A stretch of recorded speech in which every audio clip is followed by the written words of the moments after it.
tous et bonjour à toutes. Je vous souhaite la bienvenue pour l'astro-tendance du 30 novembre au 6 décembre. Alors j'espère que vous allez bien et j'espère que cette semaine vous commencez à voir la vie sous un jour un peu plus radieux. Alors qu'est-ce que nous avons au programme cette semaine dans le ciel? Eh bien nous avons deux événements ponctuels mais qui sont intéressant. Alors je commence par le premier, puisque ce mouvement planétaire se forme ce lundi, c'est la pleine lune. La pleine lune se forme dans le signe du Sagittaire, c'est-à-dire que le soleil est dans le signe du Sagittaire et la lune est dans le signe d'en face, les Gémeaux. Donc une pleine lune, c'est une opposition. Alors avec la pleine lune, c'est dans la plupart des cas, c'est une baisse soudaine et fulgurante de motivation, d'énergie, d'enthousiasme, et du coup ce sont les émotions qui prennent le dessus, et là les émotions vident leur sac, la colère, les ressentiments, les reproches, etc. surgissent, et c'est pour ça que parfois ça fait ces petites micro-fissures, mais qui en général disparaissent au bout de 48 heures. Cependant, cette pleine lune, elle peut jouer des mauvais tours, et je vais vous expliquer pourquoi. Parce qu'en fait, nous avons Neptune dans le signe des Poissons, et Neptune est en dissonance avec cette lune en Gémeaux et ce soleil en Sagittaire. Donc les dissonances de Neptune, qu'est-ce que ça va faire? Ça va faire galoper les imaginaires, mais hélas, sur des terrains glissants. C'est-à-dire qu'avec cette pleine lune, des personnes vont s'imaginer un tas de trucs. Mais alors, un tas de trucs... elles vont être sûres qu'elles détiennent la vérité, que leur imaginaire leur dit des trucs vrais et que c'est absolument sûr, alors qu'en fait pas du tout. Ça sera pas du tout ça. Mais hélas, ces convictions qui vont venir de leur imaginaire, ça va créer en fait des conflits, puisque vous pensez bien que la personne va dire oui, mais elle va s'imaginer des trucs, alors forcément avec ses émotions elle va sortir ce qu'elle pense, le tout fondé sur son imaginaire, et puis la personne d'en face qui va recevoir l'info va dire mais attends, mais ça va pas, mais pas du tout, mais où est-ce que tu as été chercher ça, mais c'est pas vrai, mais non, mais c'est pas ça du tout, et l'autre du coup le ton va forcément monter, puisque plus on va lui dire mais non pas du tout, plus l'autre va dire mais oui mais si. Vous voyez le système, et c'est là où du coup clac, l'opposition va intervenir, et ça va faire ces micro-fissures. Voyez. Donc avec cette pleine lune, à mon sens, on va être pas loin du vaudeville, vous savez, où on va avoir des quiproquos, des malentendus, du je t'ai sûr de t'avoir vu, alors que pas du tout, la personne elle était à l'autre bout de la ville, enfin vous voyez le truc, ça va faire des espèces de quiproquos. Alors soyons rassurés, parce qu'on est quand même dans du Sagittaire et dans du Gémeaux, alors tout ça va finir dans une franche partie de rigolade, tout le monde, au bout de 48 heures, tout le monde va en rire en disant écoute, je suis vraiment désolé, vous voyez, puis voilà, et tout ça, si vous voulez, va disparaître dans l'espace intersidéral. Donc, au cas où, si soudainement votre imaginaire a tendance à vous entraîner sur des terrains glissants, dites-vous que là c'est pas bon, et essayez de retrouver votre discernement et de garder la tête froide et dire attends là, faut que je vérifie, il faudra toujours vérifier plutôt que 2 fois qu'une avant d'affirmer un truc. Nous avons également un autre événement planétaire qui est alors aussi intéressant parce qu'il a attiré mon attention. Alors, nous avons un assemblage planétaire qui se forme le 4 décembre et cet assemblage planétaire s'est produit le 6 novembre. Ouais, c'est produit le 6 novembre. Alors, rappelez-vous, depuis le 31 octobre, jusqu'au 27 novembre, nous avons eu un mouvement planétaire de fond qui a, dans un premier temps, dégagé tout ce qui était complètement obsolète et qui ne servait plus à rien, qui a incité à mettre le doigt sur des défauts, des faiblesses, de manière à corriger tout ça. Et la semaine dernière, ce mouvement planétaire a incité à lâcher des vieux concepts, des vieilles idées, des vieilles façons de faire, des trucs qui en fait appartiennent au passé, pour que l'évolution se produise. Parce qu'en fait, sur le fond, l'évolution fait partie de la nature humaine. Tout humain veut que les choses évoluent. Tout le monde veut de l'évolution, tout le monde veut s'élever, tout le monde veut que ça avance. Bon, ça fait partie de la nature humaine et c'est bien légitime.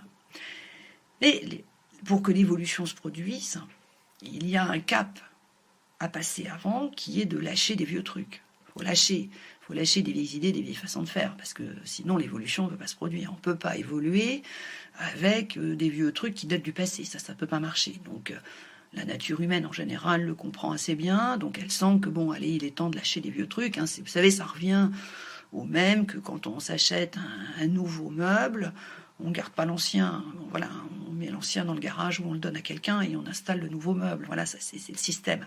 Voilà, et on est content d'avoir notre nouveau meuble dans notre salon. C'est tout pareil.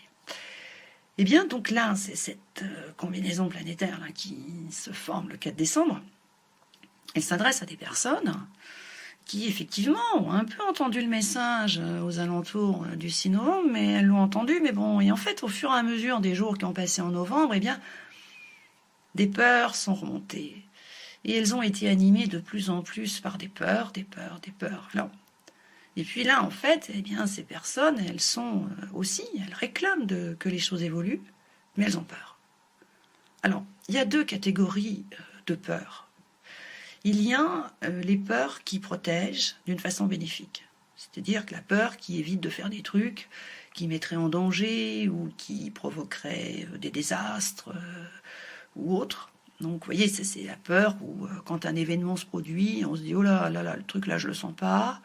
Fiche la trouille, le truc là, oh là là, je vais pas y aller. » Donc ça, c'est une peur bénéfique. Parce que c'est la peur, cette peur-là, il faut toujours l'avoir. Parce que c'est pour ça que du coup, on n'est pas des personnes casse-cou, on n'est pas des gens complètement écervelés qui font n'importe quoi. Donc vous voyez, ça c'est une peur bénéfique. Parce qu'elle évite les trucs, de s'engager dans des trucs pas possibles. Et en revanche, il y a une autre peur. Et alors là, la peur, c'est la peur qui paralyse. C'est la peur qui bloque tout. C'est la peur qui isole. C'est la peur qui fait monter un mur de béton de 12 mètres de haut sur 3 mètres de large. Et là, cette peur-là, eh bien, en fait, elle empêche toute évolution de se produire. C'est-à-dire, elle bloque tout. C'est une peur qui fige, qui immobilise, qui isole. Et c'est cette peur-là qui fait passer des mauvaises soirées, des dimanches tristes, qui ennuient, qui réveillent la nuit, qui gâchent la journée, qui gâchent la vie. Parce que c'est cette peur-là, eh bien, les personnes constatent que leur vie n'avance pas, qu'il ne se passe rien, mais voilà, c'est la peur qui fige. Et donc là, cette combinaison planétaire, eh bien, s'adresse à ces personnes en disant, voilà, bon, tu veux que les choses évoluent? Bah oui, c'est normal. T'as envie que ça bouge? Bah oui, c'est normal, c'est légitime. Mais il va falloir que tu lâches tes peurs. Ah, t'as pas le choix. Alors, je dis pas que c'est un peu l'opération de la dernière chance, mais pas loin. Pourquoi? Parce que l'évolution, elle arrive au mois de décembre. Le 19 décembre, Jupiter débarque. Donc là, en Verseau en plus. Donc là, l'évolution, on va en avoir. On va être servi. On va avoir tout ce qu'il faut. Donc là, du coup, eh bien là, faut lâcher les peurs. Donc là, cette combinaison planétaire qui se forme le 4 décembre, elle dit là, il faut lâcher les peurs. Et elle dit aussi, mais tu n'es plus une petite fille, tu n'es plus un petit garçon, tu es une personne adulte et responsable. Donc, tu dois prendre conscience que tu n'as plus 8 ans et demi, c'est fini. Donc là, tu peux parfaitement te lancer dans l'arène de la vie. Donc cette combinaison planétaire, en fait, elle incite à lâcher les peurs, mais pour la bonne cause. En acceptant effectivement de se jeter dans l'arène de la vie, en acceptant qu'effectivement la vie, bah oui, c'est pas toujours drôle, il y a parfois des trucs qu'il faut régler, des trucs qui vont pas, que la nature humaine est complexe, que la vie n'est pas toujours rigolote, mais quand même, que la vie c'est quand même génial, que c'est quand même sympa, qu'on fait des super rencontres, que vous voyez, il se passe quand même des trucs vraiment sympas dans la vie. Donc c'est ça aussi, c'est pour ça que ça vaut quand même le coup d'être vécu. Donc, en fait, il faut arriver à lâcher ça.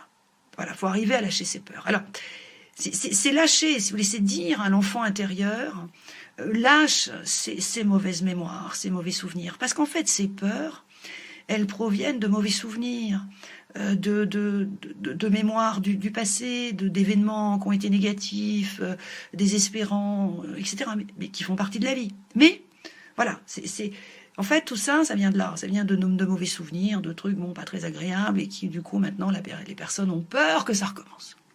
Voilà. Elles ont peur de revivre le même truc, elles ont peur de revivre un chagrin d'amour parce que il y a 15 ans, 20 ans, elles en ont eu un et que ça s'est mal fini, enfin, vous voyez, etc., etc.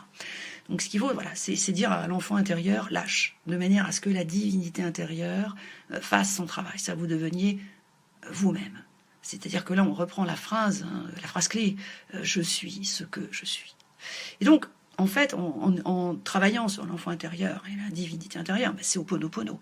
Alors ceux qui me connaissent savent que je pratique beaucoup en Ho'oponopono et que je vous encourage aussi à utiliser cette méthode de développement personnel qui consiste à répéter désolé, pardon, merci, je t'aime, parce que Ho'oponopono, effectivement, en répétant ces 4 mots magiques, désolé, pardon, merci, je t'aime, eh bien ça nettoie ces mémoires, ces mauvaises mémoires qui installent dans ce climat de peur et qui figent et qui fait que plus rien ne se passe. Et du coup, quand on pratique Ho'oponopono, à un moment, on demande à notre enfant intérieur de lâcher la mauvaise mémoire, de manière à ce que la divinité intérieure fasse le travail de nettoyage.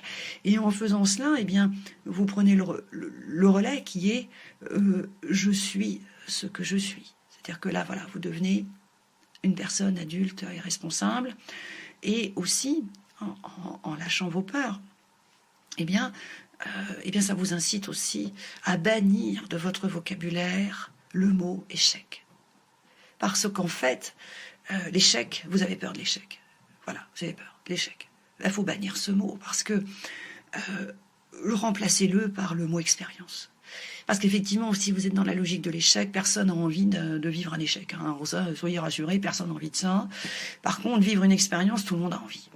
On a envie de vivre une expérience nouvelle, parce qu'une expérience, ça nous enrichit, ça fait avancer, ça nous apprend beaucoup de choses sur la vie, sur notre métier, sur notre nature personnelle, ça nous pousse à nous dépasser, à nous surpasser. Donc, en faisant ce petit travail-là, cette semaine, voyez, en lâchant vos peurs, en demandant à votre enfant intérieur, voyez, de lâcher tout ça, de façon à ce que votre divinité intérieure s'exprime. Et aussi, en bannissant une bonne fois pour toutes le mot échec et en le remplaçant par le mot expérience, et bien là, du coup, vous allez dire, ok, je me jette dans l'arène de la vie, après tout va bien, je suis une personne adulte, je suis responsable, ça va bien se passer, et après tout, ça vaut le coup d'être vécu. Alors, si, en fait, j'insiste un peu pour que vous fassiez ça, c'est parce qu'il y a plusieurs raisons, parce que ça serait vraiment très très dommage que vous restiez enfermé avec votre mur de béton de 12 mètres de haut et de 3 mètres de large. Et du coup, vous allez voir vos copains, vos copines, vos collègues avoir des opportunités, avoir du rebond dans leur existence. Ils vont avoir des trucs sympas, il va se passer des trucs vraiment chouettes dans leur existence. Et puis vous allez être spectateur et vous allez dire, bah voilà, c'est toujours pareil, c'est toujours au même qu'il arrive des trucs sympas, puis moi, il m'arrive jamais rien. Bah ouais, bah oui, bah voilà, bah oui. Donc, et vos peurs, allez, il faut les lâcher, parce que de cette façon, eh bien, si vous lâchez vos peurs, eh bien, pour le coup, bah, vous allez être comme vos copains et comme vos copines, et vous allez bénéficier, vous aussi, eh bien, de ces combinaisons planétaires qui débarquent le 17 et le 19 décembre, qui sont incarnées par Saturne pour le 17 et puis Jupiter pour le 19 décembre en Verseau, parce que ça, c'est quand même assez inédit. Je vous en parle régulièrement, mais si je vous en parle régulièrement, c'est parce qu'en fait, depuis 1920, dans les éphémérides, ce genre de combinaison planétaire ne s'est pas produite. Donc, c'est inédit, donc c'est quand même assez grisant, c'est sympa d'avoir quelque chose qui va se produire, que l'on ne connaît pas et que l'on va donc expérimenter. Alors, cette combinaison planétaire, si vous voulez, là, Jupiter en Verseau, elle va apporter des événements qui vont venir de l'extérieur. Alors, quand je vous dis de l'extérieur, ça veut dire quoi? C'est-à-dire que, comme tout un chacun, nous avons notre environnement habituel, c'est-à-dire relationnel, amical, familial, professionnel. On a nos relations dans le business. Enfin oui, on a nos habitudes quand même. Ça fait un moment que nous sommes des personnes rodées. Donc on a quand même déjà un environnement bien rodé qui est qu'on est dans notre système. C'est pas de là que ça va venir. Ça vient pas de votre environnement habituel. Non, ça va venir de l'extérieur. Puisque Jupiter et Saturne en Verseau, ça vient de l'extérieur. C'est la raison pour laquelle, à partir de cette semaine, il faut ouvrir l'œil et le bon. Parce que ça va commencer un peu à bouger cette semaine. Alors, je ne vous dis pas que ça va être super concret, parce que les événements, les opportunités vont vraiment être très très concrets à partir du 20 décembre. Mais à partir de cette semaine, ça va commencer à bouger. Donc, c'est pour ça que je vous invite vraiment à être un peu aux aguets, à regarder, observer. Et surtout, ce qui peut se produire et qui va déclencher votre étonnement. Vous allez vous dire, bah tiens, ça c'est quand même étonnant. Ah bah ça alors. Ah bah ça alors, si on me l'avait dit, je l'aurais pas cru. Vous voyez, c'est un peu ça. Et là, dès lors que vous allez avoir comme ça des petits événements, des petites choses, alors ça peut être par le biais de personnes, d'appels, de n'importe quoi. Parce que là, c'est vraiment, là, faut tout prendre, hein, et se dire, et quand ça va vous susciter comme ça cette réflexion de dire, bah ça c'est étonnant, bah ça c'est, oh c'est fou ça, waouh chouette, vous voyez, parce que c'est ça aussi, c'est waouh chouette. Et bien là, il faudra vous dire, ok, c'est parti. Et donc c'est ça qui va donner un petit peu de rebond là à partir de cette semaine. Vous voyez, l'existence va commencer un petit peu à rebondir, un petit peu à pétiller, et ça va augmenter tous les jours. Tous les jours, ça va augmenter, jusqu'à ce qu'on arrive effectivement au 20 décembre, puisque là, pour le coup, Jupiter-Saturne vont être à pied d'œuvre, et là, c'est parti, là, ça va pouvoir fonctionner, parce que les opportunités, les choses vont vraiment être concrètes, on va vraiment savoir où on met les pieds, et on pourra saisir les opportunités, etc., à pieds joints. Voilà, les amis. Donc, lâchez vos peurs, hein, les copains. Là, faut quand même pas oublier ça parce que ça serait vraiment dommage de louper le coche. Et surtout, aussi, toujours la même recommandation, ne laissez pas trop vos émotions prendre le dessus. Hein. Ça, c'est important parce que nous avons encore quand même des combinaisons planétaires en toile de fond qui sont quand même un peu rêches. Donc, ne tirez pas trop sur la corde. Si vous sentez que vous êtes fatigué, c'est pas grave, vous remettez ça au lendemain. Comme ça, de façon à ce que vous soyez toujours la personne la plus zen de la Terre. Si vous le souhaitez, vous pouvez me retrouver, ainsi que Rosie Fleury, Bérénice, Zélie, Anne-Louise, Isabelle, ainsi que tous les autres membres de l'équipe de Dial Voyance, au 08 90 37 04 70 pour l'audiotel et au 01 84 07 04 48 pour la CB. Je vous souhaite une super semaine et c'est avec joie que je vous retrouve la semaine prochaine.